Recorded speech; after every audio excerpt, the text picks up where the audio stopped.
This protocol has gone out of 4-5 months of unprecedented research activity and evidence-based studies in the Ayush sector.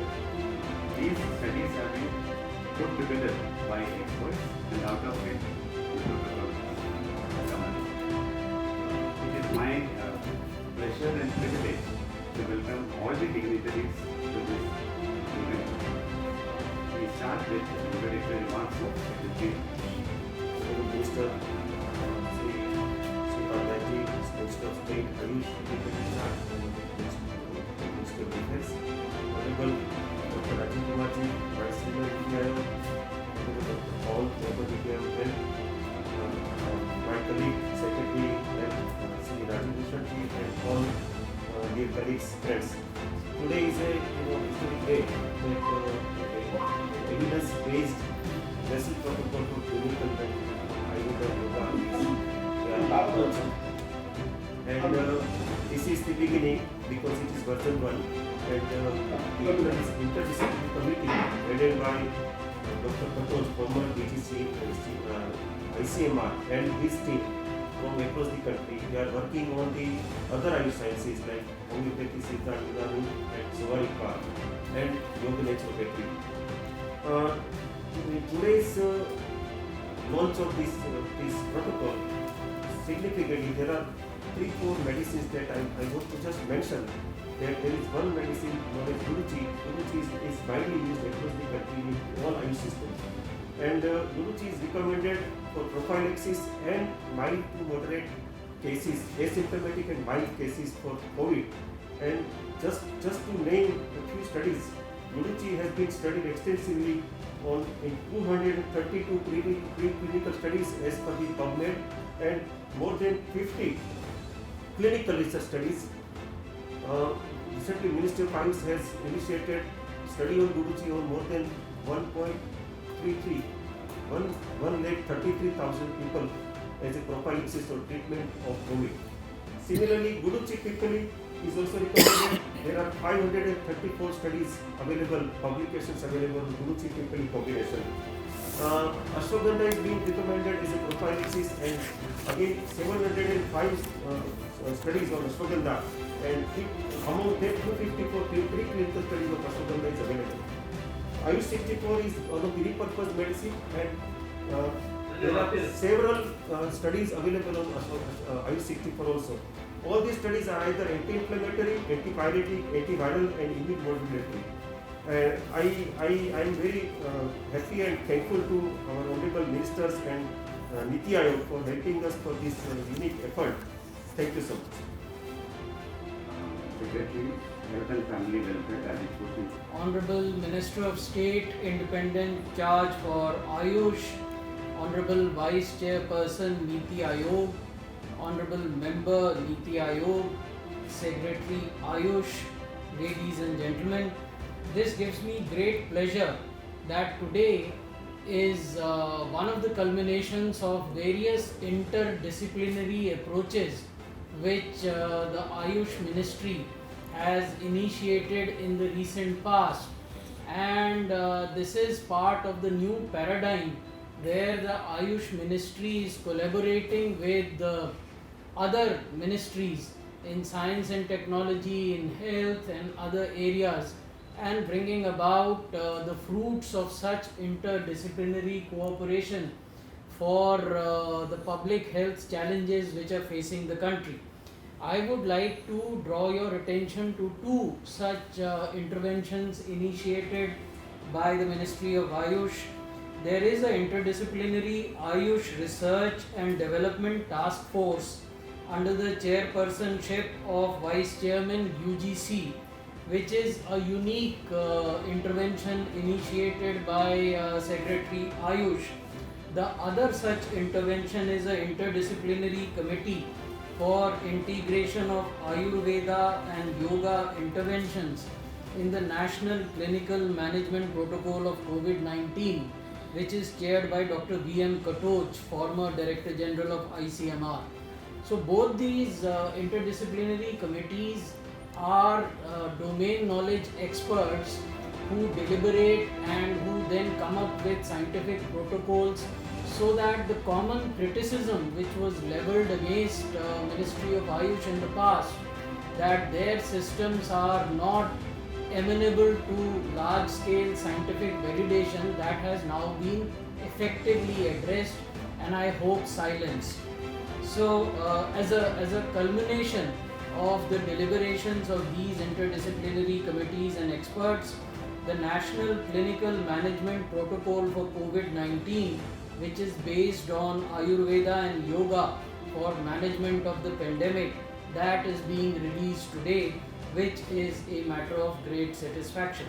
And this has not only been deliberated by these interdisciplinary committees, it has also been presented before the Joint Task Force, which is headed by Dr. Paul and Dr. Balram Bhargav, and there also it has been deliberated in extensive detail.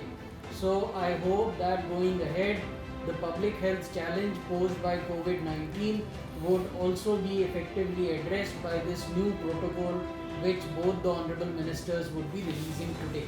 Thank you. The Ministry of Health and Family Welfare is extending to us in this effort.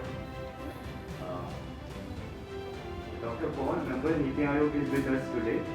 Sir has been continuous motivation for Ayush Ministry in moving along the path of modern science. Sir, we request you to share your thoughts. Namaste. Honorable Union Minister of Health and Family Welfare, Dr. Harshvardhan Ji, Honorable Minister of State of Ayush, Shri Srimad Yasodhan Naik Ji, Honorable Vice Chairman, Niti Aayog, my boss, Dr. Rajiv Kumar Ji, Secretary Rajesh Bhushan Ji, Secretary Rajesh Pudeta Ji, and colleagues. Indeed, it is definitely a historic day. On this day, we have brought together in a fusion mode traditional Ayurveda and yoga of India with history and experience of thousands of years with modern medicine in a blended, balanced way in the context of COVID-19 pandemic and world is facing. The guidelines that we are going to release today are based on a systematic process. They respect the experience available to us on the drugs and medicines which are being listed in the protocol. Their biological effects are well understood, and we do hope that this will be embraced by people of India and indeed in the world at large. We must take measure to disseminate the protocol that we will launch today in every possible way. We should work, as my suggestion, that we should have a meeting with the state government and state stakeholders to disseminate this protocol so it does not simply remain as a guideline but becomes a way of life. And we also should promote this in other countries, in other ways across the world. And we must also be mindful that ultimately it is the scientific basis that is expressed by us and in support of all modalities of care, whether they belong to modern medicine, they belong to traditional medicine. It is that basis that propels the practice and the usage of those modalities of care. So I would very much like to be a partner in the journey for strengthening the evidence-based, the research-based, the biological understanding of how traditional medicines work, and for very high quality clinical trials which stand the scrutiny of the most skeptical in the world. And that will be the endeavor that we will continue to pursue. But today is a day when we will say we have a protocol that helps to reduce the chances of COVID-19 disease in individuals. It also has chances to ameliorate the disease in affected individuals, and we look forward to promoting it. These words, and congratulations to the entire team, and to my gratitude to the Honourable Minister for taking forward this initiative and giving it a stamp of political facilitation and political leadership, and we're very proud of this effort. Good day. Thank you so much, sir.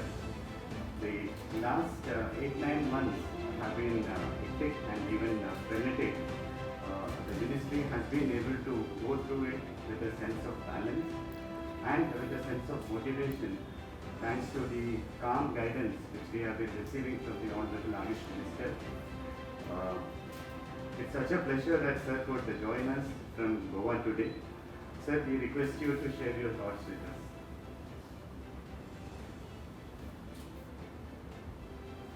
Sir, Honorable Ayush Minister, sir. माननीय केंद्रीय स्वास्थ्य मंत्री doctor Harshvardhan जी, माननीय आयुष मंत्री श्री श्रीपद नायक जी, मेरे सहयोगी doctor Vinod Paul, सचिव राशि भूषण जी, सचिव आयुष डॉक्टर राजेश कोटेचा जी, और बाकी सभी लोग यहाँ जुटे हैं। मुझे कहते हुए बहुत ही खुशी हो रही है कि आज इस ऐतिहासिक दिन पर मुझे बोलने का भाग लेने का अवसर मिला। सबसे पहले तो मैं आप सब लोगों को पूरी टीम को बहुत बधाई देना चाहता हूँ और इस बात को भी दोहराना चाहता हूँ कि पूरा काम जो सक्षम हुआ, जिस तरह से इसे पूरा किया गया, वो इस बात को भी दर्शाता है कि कैसे अगर हम लोग सरकार में मिलकर काम करें, सारे अलग अलग विभाग के लोग मिलकर काम करें, स्वास्थ्य मंत्रालय, आयुष, नीति आयोग, सब लोग मिलकर करें, ICMR, हम लोग जरूर ऐसी कामयाबी पाएंगे और भी आएंगे और भी आगे रहेंगे। सबको ये जानकारी है, सबको पता ही है कि आजकल हम लोग एक बड़ी परीक्षा चल रही है, जिसके 7-8 महीने चल रहा है। तो परीक्षा का दौर है और इस परीक्षा में हम उत्तीर्ण हो रहे हैं और उत्तीर्ण होंगे। और मुझे ये जो आज ये गाइडलाइन अनाउंस हो रही है, ये बहुत बड़ी इस बात का प्रूफ है, इस बात का कि हम लोग मिलकर काम कर रहे हैं, उसमें हम उत्तीर्ण होंगे ही। और ये जो क्राइसिस आया है उसको हमने ऐसे अच्छे अवसर में बदला है, ऐसे अच्छी पहल में बदला है, जैसा प्रधानमंत्री कहते आए हैं कि हमको ऐसी कोई भी आपदा जो है उसमें अगर हम नए कदम लें, ये बहुत बड़ा कदम है जो हम लोग ने लिया। और ये इसलिए बहुत बड़ा कदम है क्योंकि आज से 2 साल से हम लोग नीति आयोग में डॉक्टर पॉल, डॉक्टर राजेश कोटेचा जी के साथ हर्षवर्धन की मार्गदर्शन में हम लोग कोशिश करते आए हैं कि आयुष को कैसे अपने स्वास्थ्य डिलीवरी में, हेल्थ डिलीवरी में कैसे नई स्ट्रीम कर सके, उसके काम हो रहा है। मुझे ये लगा कि जो भी आयुष ने किया कि डॉक्टर कटोच के साथ उन्होंने कमेटी बनाई, डॉक्टर भूषण हर्षवर्धन के साथ उन्होंने रिसर्च कमेटी बनाई, और फिर डॉक्टर पॉल के मार्गदर्शन में बड़ी उन्होंने जो है वो वैज्ञानिक तौर से जो गाइडलाइन बनाने में जो सफल हुए हैं, एक बहुत बड़ा कदम है। और ये मेरे ख्याल से एक तरह से कोविड के गेन माने कि हम अपने आयुष को, आयुर्वेद को सैकड़ों साल की जो हमारी धरोहर है उसको हम अपने हेल्थ सिस्टम में इंटीग्रेट कर पाएंगे। मुझे बताने में बहुत खुशी है कि नीति आयोग में एक उच्च स्तरीय कमेटी का गठन किया है डॉक्टर पॉल की अध्यक्षता में, डॉक्टर भूषण हर्षवर्धन उपाध्यक्ष हैं। इसका लक्ष्य है कि कैसे एक रास्ता बनाए, कोई प्लान ऑफ एक्शन बनाए, रोडमैप बनाए, कैसे आयुर्वेद और आयुष को हम हेल्थ के अपने सिस्टम में, एजुकेशन में, डिलीवरी में इंटीग्रेट कर सकते हैं।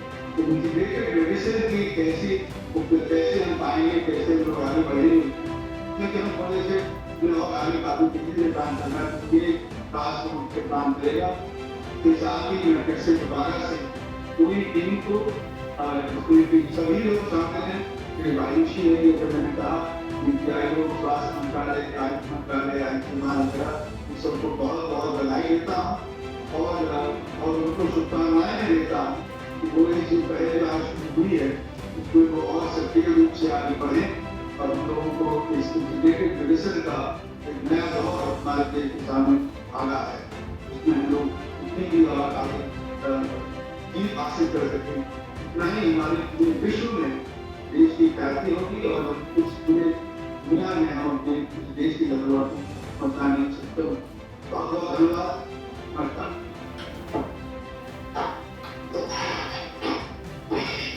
Thank you, sir. Thank you, sir. The support which NITI Aayog has been giving for some of the projects of the Ministry of Ayush has been so involved that it is nothing short of an intellectual graduation. Sir, your words mean a lot to us. Thank you once again. We will now try to revert to the Honorable Ayush Minister. Sir, I hope the connectivity is back. Over to you, sir. Honorable Ayush Minister.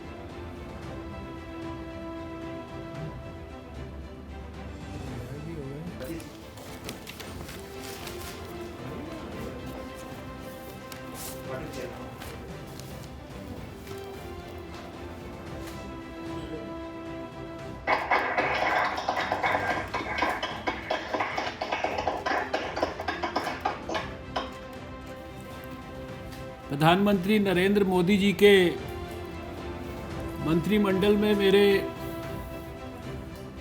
वरिष्ठ सहयोगी, प्रिय मित्र श्री श्रीपद नायक जी, नीति आयोग के vice chairman Shri Rajiv Kumar ji, NITI Aayog के member doctor VK. Paul, हमारे भारत सरकार के आयुष मंत्रालय के सचिव वैद्य राजेश कोटेचा जी, हमारे स्वास्थ्य मंत्रालय के सचिव श्री राजेश भूषण जी, आयुष मंत्रालय के ही वरिष्ठ अधिकारी पाठक जी, समस्त अन्य आयुष मंत्रालय के अधिकारीगण, आज के इस कार्यक्रम में जुड़े हुए सभी, विशेषकर आयुष से जुड़े हुए देश के प्रतिष्ठित संस्थानों के सभी head of the departments, directors, students, media के बहुत सारे साथी और बहुत सारे आयुर्वेद प्रेमी आज के इस कार्यक्रम से जुड़े हैं। मैं हृदय की गहराइयों से आप सबको बहुत बहुत बधाई देना चाहता हूं, बहुत बहुत आप सबका अभिनंदन करना चाहता हूं। आज का ये कार्यक्रम, जिसमें आयुर्वेद की कुछ औषधियाँ और योगा के संदर्भ में पहली बार औपचारिक तौर पर नीति आयोग से, एक्सपर्ट्स की कमेटी से, इंटर डिसिप्लिनरी कमेटीज से, नेशनल टास्क फोर्स से और लंबे समय तक की गई रिसर्च के एविडेंस के बेस पर एक national clinical management protocol based on Ayurveda and yoga for the management of कोविड-19, इसको भारतवासियों के लिए समर्पित करते हुए मुझे अत्यंत प्रसन्नता की अनुभूति हो रही है। ये दिन केवल आयुष मंत्रालय के लोगों के लिए ही खुशी का, प्रसन्नता का अवसर नहीं है। मेरे लिए व्यक्तिगत तौर पर भी ये बहुत संतोष और बहुत उल्लास का अवसर है। आप सब जानते हैं कि मैं यद्यपि मॉडर्न सिस्टम ऑफ मेडिसिन का डॉक्टर हूँ, लेकिन आयुर्वेद में और आयुर्वेद की ताकत में और आयुर्वेद की आज के युग में प्रासंगिकता में मेरा अत्यंत विश्वास है। आज से 26 साल पहले मैंने दिल्ली में दिल्ली सरकार के मंत्री रहते हुए सबसे पहले भारत में एक Delhi research centre for modernised promotion of Ayurveda करके स्थापित किया था। और उस सेंटर में बहुत वैज्ञानिक पद्धति से कैसे आयुर्वेदा की ताकत को दुनिया के सामने साइंटिफिक मॉडर्न तरीकों से सब प्रकार के मॉडर्न वैलिडेशन से दुनिया के सामने प्रस्तुत किया जाए, यह उसका लक्ष्य था। और कोई साधारण व्यक्ति नहीं, डॉक्टर वी.के. पॉल शायद ज़रूर जानते होंगे, ऑल इंडिया इंस्टीट्यूट के एक वरिष्ठ प्रोफेसर J.N. शर्मा, जो आज हमारे बीच में नहीं हैं, वो उस सेंटर के अध्यक्ष थे। बहुत उसमें काम हुआ। दुर्भाग्य से 1998 में हमारी जब सरकार चली गई, दिल्ली में बाद में आने वाली सभी सरकारों ने उस विषय को उसकी गंभीरता और उसके महत्व के अनुरूप नहीं लिया और उसको आयुर्वेद का एक रूटीन डिपार्टमेंट बनाकर ही छोड़ दिया। दुर्भाग्य से डॉक्टर J.N. शर्मा का भी स्वर्गवास हो गया और वो सपना हमारा उस तरीके से कारगर सिद्ध नहीं हो पाया जिस सपने को लेकर वो इंस्टीट्यूशन की स्थापना हुई थी। उस इंस्टीट्यूशन के कामों के बारे में आज विस्तार से बात करने का शायद ये समय नहीं है। मैं जानता हूँ कि उसी 90 के दशक में एक और महत्वपूर्ण घटना को मैंने अपनी आंखों के सामने देखा, जब मैंने देखा कि विश्व स्वास्थ्य संगठन के साउथ ईस्ट एशिया रीजन के रीजनल डायरेक्टर डॉक्टर ऊटॉन रफाई, जो कि स्वयं मॉडर्न सिस्टम ऑफ मेडिसिन के डॉक्टर थे, इंडोनेशियन थे, वो भी आज हमारे बीच में नहीं हैं। और लंबे समय तक, एक दशक से भी ज़्यादा लंबे समय तक वो यहाँ पर रीजनल डायरेक्टर रहे। इसके बारे में भी डॉक्टर पॉल अच्छी तरह से जानते होंगे। लेकिन उन्होंने अपने विश्व स्वास्थ्य संगठन के कार्यकाल का जो अंतिम 1 वर्ष है, उस सारे समय को एक किताब लिखने पर डेडिकेट किया, और जो कि एक बहुत बड़ी पुस्तक के रूप में आज विश्व स्वास्थ्य संगठन में उपलब्ध है, कि role of Ayurveda for the modern world. It was not from an ordinary person, it was from a doctor of modern system of medicine who was heading one of the 6 regions of the World Health Organization for more than a decade। और उस इतने लंबे कार्यकाल में उनको इस बात की अनुभूति हुई कि आयुर्वेदा का दुनिया के लिए, दुनिया के स्वास्थ्य की रक्षा के लिए बहुत बड़ा महत्वपूर्ण योगदान है। हम सब जानते हैं कि मॉडर्न सिस्टम ऑफ मेडिसिन, उसकी अपनी ताकत है। उसने आधुनिक तरीके से बहुत सारे उपचार और बहुत सारी शल्य चिकित्सा और बहुत सारी चीज़ें लोगों के लिए उपलब्ध कराई हैं, जिसके कारण लोगों का जीवन बेहतर हुआ है। लेकिन आयुर्वेदा हमारा देश का प्राचीन ज्ञान है, और हम सब जानते हैं कि ये शायद दुनिया में सबसे पुराना ज्ञान है। इसका उल्लेख हम सब जानते हैं कि वेदों में है, और जैसा कि हम सब जानते हैं, लोग कहते हैं कि अथर्ववेद का इसको ऑफशूट माना जा सकता है। अगर ये कहा जाए तो ये अतिशयोक्ति भी नहीं है। और मैं अक्सर एक किताब जो मैंने पढ़ी है उसका ऐसे अवसरों पर ज़रूर उल्लेख करता हूँ। इस किताब को 1906 के अंदर एक हरबिलास शारदा जी नाम के व्यक्ति ने लिखा था। इस किताब का शीर्षक था हिंदू सुपीरियॉरिटी, और इसमें अलग अलग चैप्टर्स हैं हर विषय के ऊपर। और उसमें विदेशी लोगों ने जो भारत की जो प्राचीन, जो भारत का गौरवशाली अतीत है, उसके संदर्भ में केवल विदेशियों ने जो कहा है उसको ही उन्होंने कोट किया है। और उस किताब के अंदर जहाँ मेडिसिन का चैप्टर आता है, तो वहाँ हमारे इस भारत के प्राचीन आयुर्वेद के ज्ञान के बारे में इसको उन्होंने हिंदू मेडिसिन की तरह डिस्क्राइब किया। और उन्होंने कहा कि इसके अंदर जितनी ताकत थी, जितना इसका जो ज्ञान था, इसको 9वीं शताब्दी में बगदाद के खलीफा ने अरेबिक भाषाओं के अंदर ट्रांसलेट किया।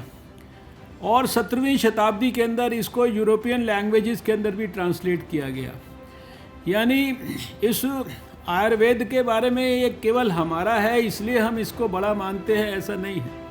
ये वास्तव में ये भारत का दुनिया का सबसे प्राचीनतम ज्ञान है और ये पूरी तरह से इतने वर्ष देश जो उसने अपने अनेक प्रकार की गुलामी के अंदर बिताए, उसके कारण शायद इसको जितनी प्राथमिकता के साथ हमको डील करना चाहिए था या जो इसकी ताकत थी उसको उस तरीके से उभरने नहीं दिया गया और शायद उतने जितना इसको प्राथमिकता आज़ादी के बाद मिलनी चाहिए थी वो भी इसको नहीं मिली।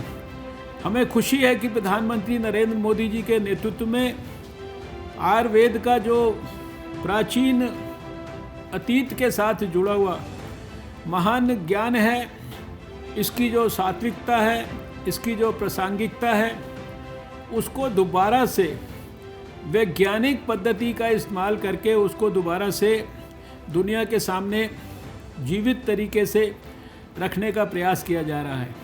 हम सब तो जानते हैं कि ये बहुत महत्वपूर्ण है, बहुत उपयोगी है।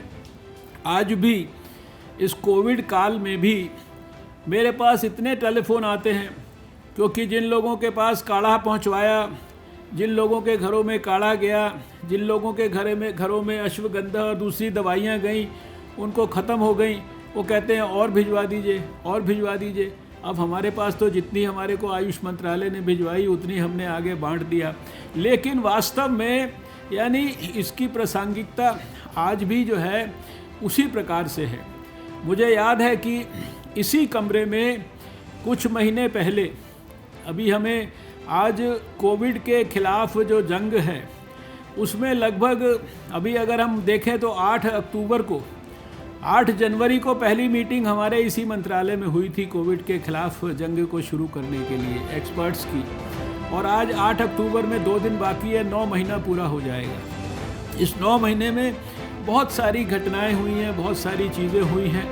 सारे दुनिया के अंदर हमने 9 महीने में बेहतरीन प्रदर्शन किया है। हम सब बातें अच्छी तरह से जानते हैं, समझते हैं। और इसी 9 महीने के अंदर हमने देखा कि शुरुआती दौर में हम लोगों ने बहुत सारी प्रोफाइलेक्टिक जो मेडिसिन आयुर्वेदा की बांटी, लेकिन बाद में हमने ये भी तय किया और इसी कमरे में हमारे जो आयुष मंत्री हैं उनके साथ मिलकर हम लोगों ने रिसर्च के काम की शुरुआत की थी और उस रिसर्च के काम के लिए प्रोटोकॉल्स बनाए गए थे।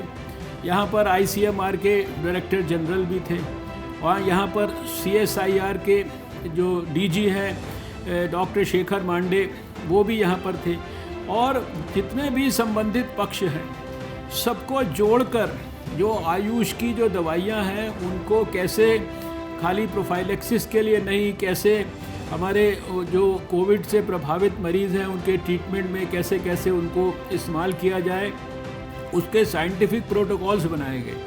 और साइंटिफिक प्रोटोकॉल्स को बनाने के बाद आज कई महीने के बाद जब हम देख रहे हैं कि वो दवाइयाँ उनका बहुत बेहतरीन जो है प्रदर्शन हुआ है, उनके बहुत बेहतरीन लाभ हुए हैं। अभी जैसा बताया गया कि गुडूची के संदर्भ में तो 500 से ज़्यादा और अश्वगंधा के भी 600-700 पब्लिकेशंस, ये बहुत सारी चीज़ें जो है अभी चर्चा में भी आई हैं और पता लगी हैं।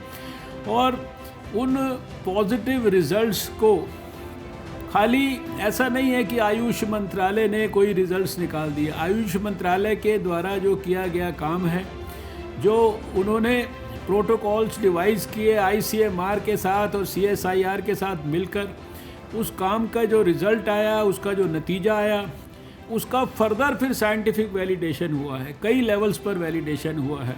उसको ICMR के फॉर्मर DG डॉक्टर कटोच की कमेटी ने, उसको जो है डॉक्टर VK पॉल की जो हमारी बड़ी एक्सपर्ट ग्रुप्स की कमेटी है, जो टास्क फोर्स है, उसको नीति आयोग ने और आयुष मंत्रालय ने तो है ही है, सभी लोगों ने वैलिडेट किया। और इसलिए आज ये जो प्रोटोकॉल्स जो हमारे आयुष दवाइयों के संदर्भ में रिलीज़ किए गए हैं, ये अब हमारा जो एक नेशनल प्रोटोकॉल है कोविड मैनेजमेंट का, उसके अंदर एक एक्सक्लूसिव चैप्टर के रूप में इनको आज शामिल किया जाएगा। और ये सब कुछ हमें खुशी है कि इस काम को प्रधानमंत्री नरेंद्र मोदी जी का हमारे को बराबर आशीर्वाद मिल रहा है। मैं अभी आने से पहले समझने की कोशिश कर रहा था तो पता लगा है कि जिस प्रकार से अश्वगंधा और गुडुचि जो है इसको प्रोफाइलैक्सिस के अंदर इसका बहुत बड़ा रोल एस्टैब्लिश हुआ। इसकी डोज के बारे में भी बताया गया कि चूर्ण के रूप में है तो 3 ग्राम जो है सुबह शाम, और गोली है तो 500 मिलीग्राम की गोली सुबह शाम, और इसी तरह से बताया गया कि 1 महीने तक ये ली जाती है। और साथ में ये भी बताया गया कि जो एसिम्प्टोमेटिक केसेस हैं या माइल्ड केसेस हैं उनके अंदर जो गुडुचि है, जिसको कि संसमनी वटी के नाम से भी हम लोग जानते हैं, ये भी उसी डोज के अंदर इसको दिया जा सकता है। और फिर आयुष 64 के बारे में भी बताया गया, जिसमें चिरबिल्व, चिरायता, कुटकी और लता करंज, ये 4 दवाइयाँ जिसके अंदर शामिल हैं।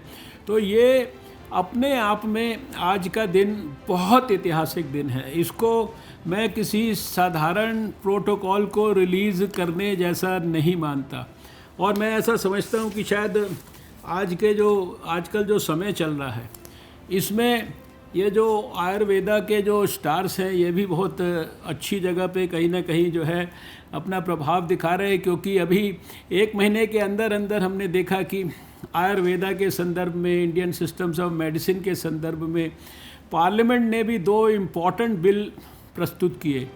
एक नेशनल कमीशन जो है वो इंडियन सिस्टम्स ऑफ मेडिसिन के बारे में, और एक इसी तरह से नेशनल कमीशन जो है होम्योपैथी के बारे में, और एक इस तरह से जो नेशनल इम्पोर्टेंस की इंस्टीट्यूशन जो है जामनगर का जो आयुर्वेदा की जो ग्रुप ऑफ यूनिवर्सिटीज़ हैं उनके बारे में।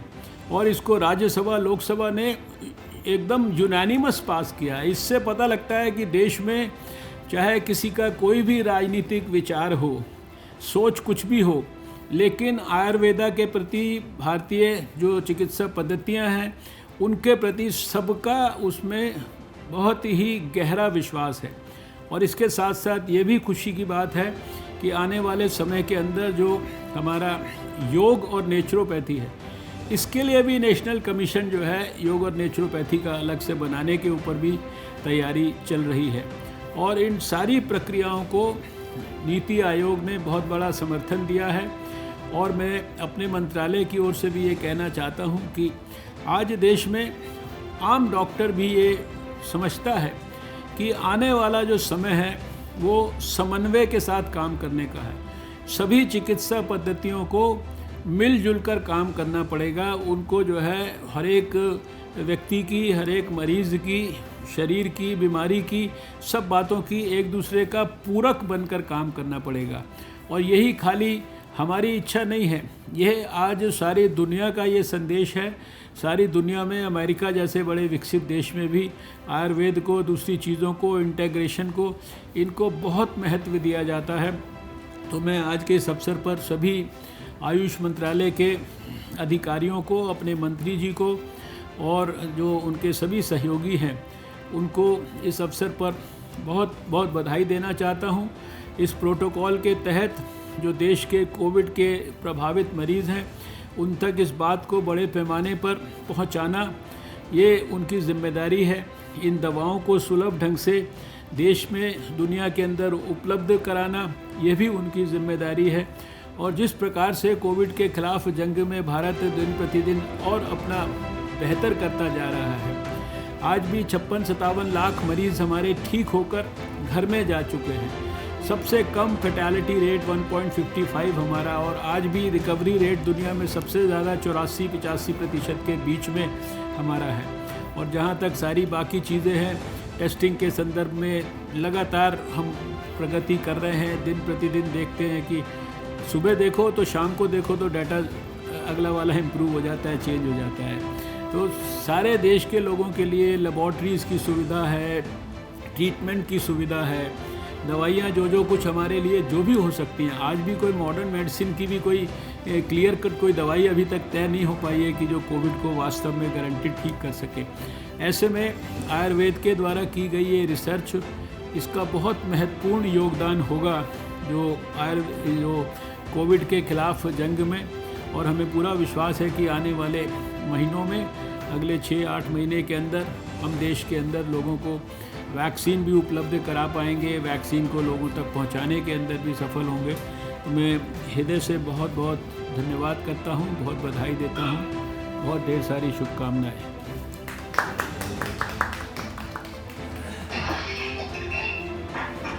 Thank you so much, sir, for placing Ayurveda and Ayush system in the broader context, particularly in these days of health emergency. And sir, you flagged a few points of action for the Ministry of Ayush. We will be immediately taking up action on that.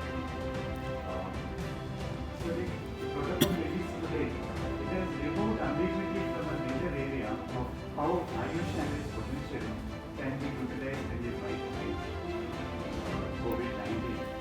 And so the ministry also feels this protocol and the approach which emerges from that is among the few original contributions which India can be proud of in the fight against COVID.